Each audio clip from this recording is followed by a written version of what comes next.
Ulit.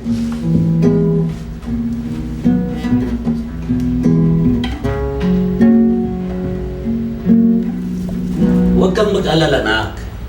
Araw-araw na practice lang yan. Eto, subukan uli natin ang F-chord, ha? Dito mo ilalagay ang mga daliri mo. Dito, saka dyan. Yan, ikaw.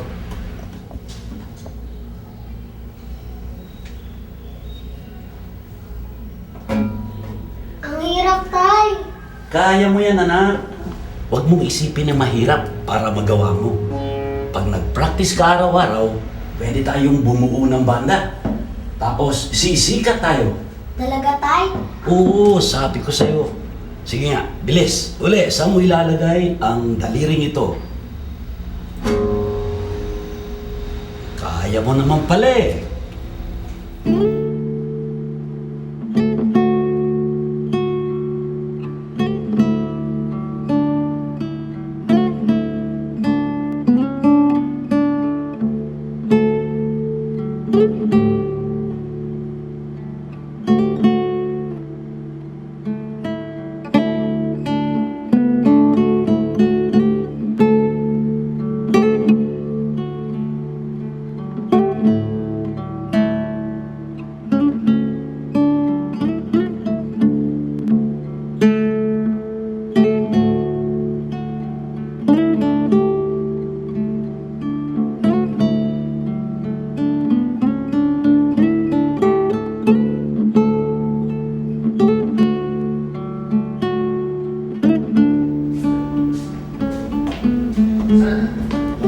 Nasa pa tayo, no? Mario, pasok ko muna. Hindi na lang, pare. Simusyon na yung nanay ko. Hindi na ako nagpapakita sa bahay. Ay, mga bet. Una na ako. Ay, yung files pala ba? Ito. Okay. Ayan. Salamat. Huwag mo kalimutan yung file yung mga orders na yan, ha? Okay, sige. Accounting. Ingat. Sige, pare. Tay, ano po? Jonas, natapos ko na yung kantang matagal ko nang sinusulat. Gusto mo bang marinig? Wala pala nga siyang mga lyrics eh. Gusto mo ikaw gumawa? Tay, ano yan? Ba't hindi mo na naman ininom yung gamot mo? Kaya ko nga yung nilalabas araw-araw para hindi mo makalimutan, di ba? Gusto mo ataking ka ulit? Oo nga pala. O sige, abutan mo lang ako ng tubig at nang mainom ko na yan. Siya.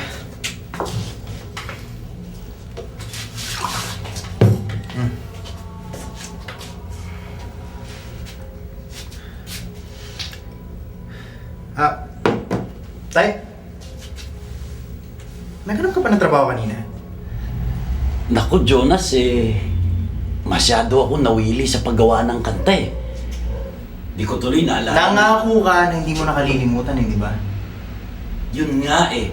Masyado akong napaisip sa kanta. Gusto mo iparinig ko sa'yo? Palagay ko magugustuhan mo. Tay, ano ka ba naman? Ang tagal mo na sinasabi sa akin maghanap ka ng trabaho, hindi ba? Bukas, di ko na makakalimutan. Oh, upo ka muna dito at pakirinig. Tay, sineseryoso mo ba ako? Tigilan mo na kasi yung pagkikitara mo yan. Wala namang kwenta yung pagtugtog mo eh. May nakikinig ba sa'yo? Aksay lang sa oras yan. Anak, tumigil ka na! Para kang bata! Bakit, tay? Igising mo lahat ng kapitbahay dito eh! Bakit tay? Hindi ba? Kaya ka nga nawalan ng trabaho kasi gitara ka ng gitara. Hindi naman sa ganun. Tapos pinahihirapan mo ako. Ako ang nagbabayad ng lahat ng gastusin dito sa bahay at saka ng gamot mo. Sabi ko naman sa'yo, babayaran kita. At saka bukas din, maghahanap ako ng trabaho. Jonas! At kaya rin tayo iniwan ni inay. Dahil wala ka nang inatupag kundi ang punyetang gitarang yan.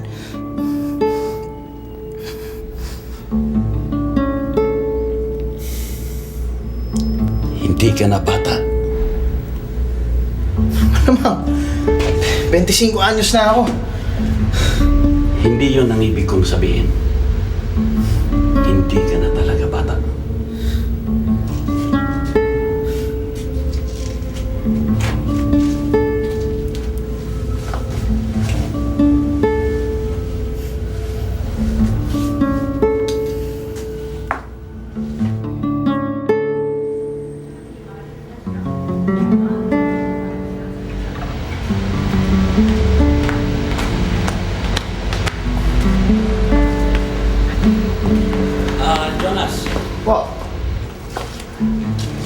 Maghanap ako ng trabaho mamaya. Ah, talaga? Pero mamaya na, pagkatapos kong turuan si Luis. Malapit niya na kasing makuha yung piyesang tinuturo ko sa kanya. Tinuturuan? Tay, akala ko pa tinigil nyo na yan. Alam mo, mas mabuti pang umalis ka na ngayon habang maaga. Mamaya na, Jonas. Patapos kong turuan si Luis.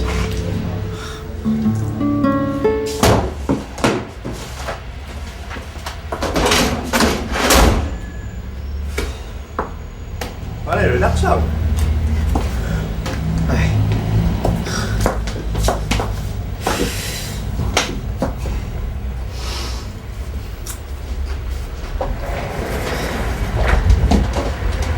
Ano? Tatayo na naman. Hindi ko talaga siya maintindihan. Alam mo yun, dalawa na nga yung trabaho ko para mabayar ko lahat ng gamot at saka yung mga check-up niya. Tapos hindi ko tinutulungan, pare. Para naman napupulot lang ang pera kung saan-saan, di ba? Paano? Puro yung gitarang yung inaatupag. Akala mo naman may pag-asa pang makapasok sa industriya.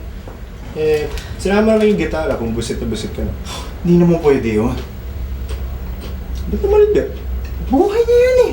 Eh kung masiraan ng bait yun, eh di lalo ako nahirapan. Baka ako pang magpakamatay sa hirap niya. Drama mo naman. Pero alam mo, Mario, Ikaw, ano? gulo mo naman eh. Alam mo, Jonas, huwag ka nang masyadong maipit sa tatay mo. Tanda na si Mga Obed eh. Malay ba natin na para sa kanya, iba na ang importante at hindi importante sa buhay. Kung ako ikaw, tutulungan ko na lang siya. Eh paano mo tutulungan ng isang taong nakatira sa sariling mundo niya? Ha?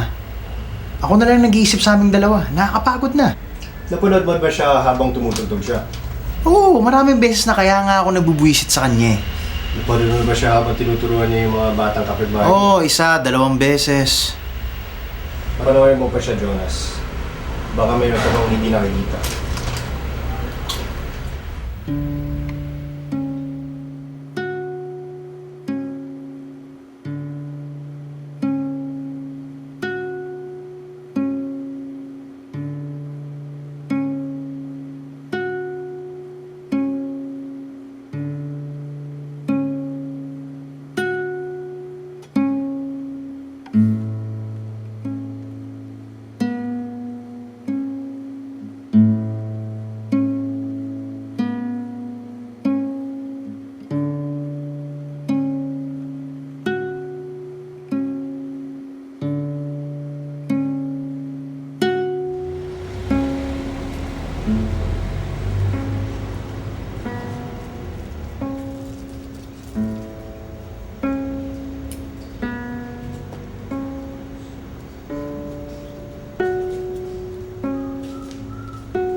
Tay!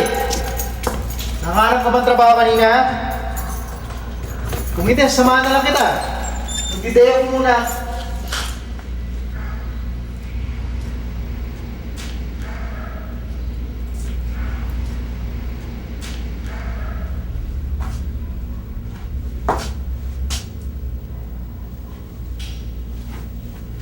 Tay?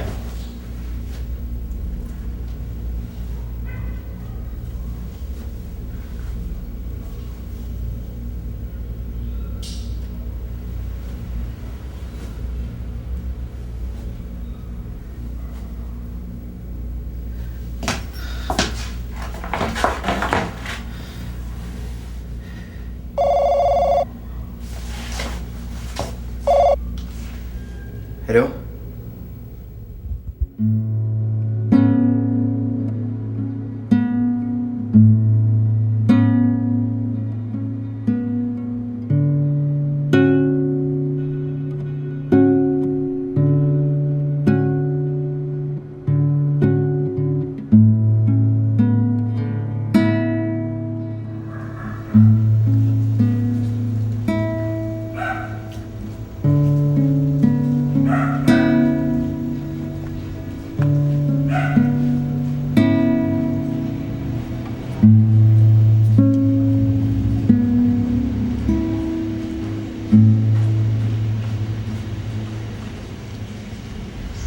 sinulat ni Mang Obet yung kanta na yun, Kuya Jonas. Tinuro niya sa akin bago, ayun. Wala pa salita, pero sabi niya, para sa'yo daw yung kanta na yun.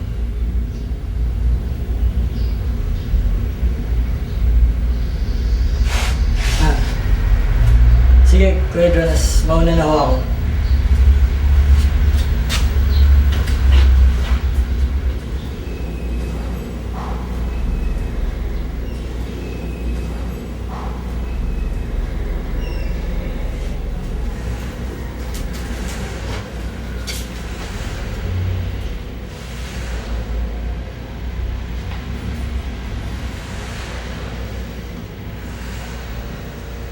Subukan uli natin ang F-chord, ha? Ang hirap, Tay. Kaya mo yan, anak. Huwag mong isipin na mahirap para magawa mo. Pag nag-practice ka araw-araw, pwede tayong bumuo ng banda. Tapos, sisikat tayo. Talaga, Tay? Oo, sabi ko sa'yo. Sige nga, bilis. Uli, saan mo ilalagay ang daliring ito?